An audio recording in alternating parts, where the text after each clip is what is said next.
has many elements to it.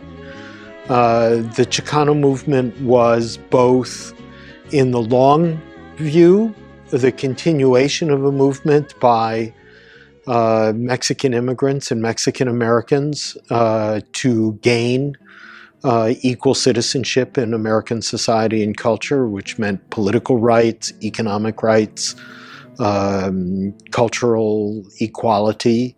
And then in the shorter run, it was part of the civil rights movement of the 1950s, 60s, and 70s, in which many different communities of color organized against the racism in American society, and so in some ways the Chicano movement was inspired by the African American civil rights movement, but it also has a much longer history because Mexicans and Mexican Americans have long fought for equality in the United States.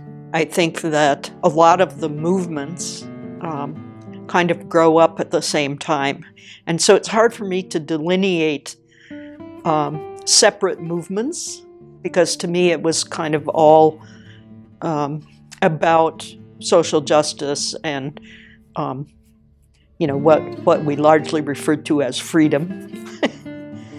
So the Chicano movement really starts to take off in the 1960s. It's like 1960s to 1970s, and it has two components. There's a rural element to it and an urban element to it.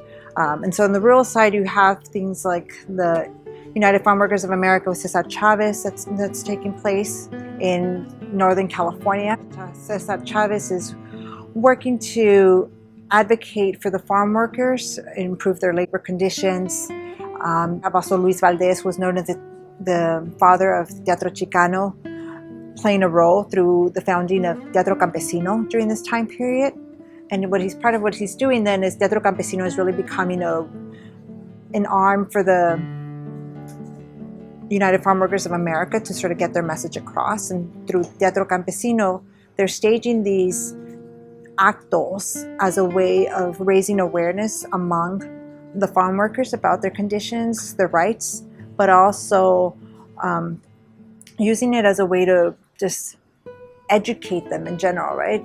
While raising awareness to a larger audience.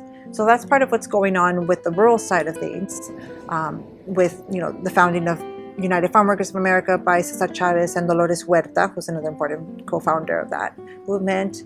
You also have the Alianza de Mercedes that's also taking place during this time period, more so in New Mexico, where Reyes Tijerina Lopez was working to reappropriate the lands that were taken away during the Mexican-American War. Right?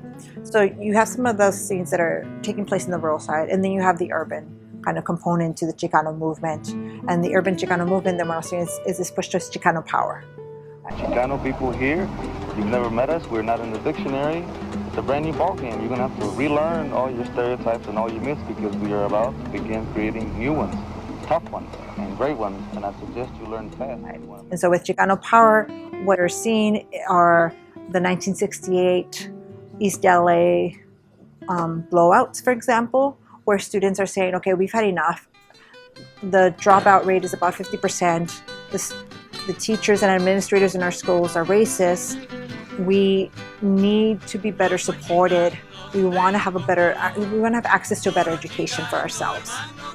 And so as a result of their demands not being heard, right, of not getting the education that they deserve, they decide to organize among themselves and basically walk out in these high schools.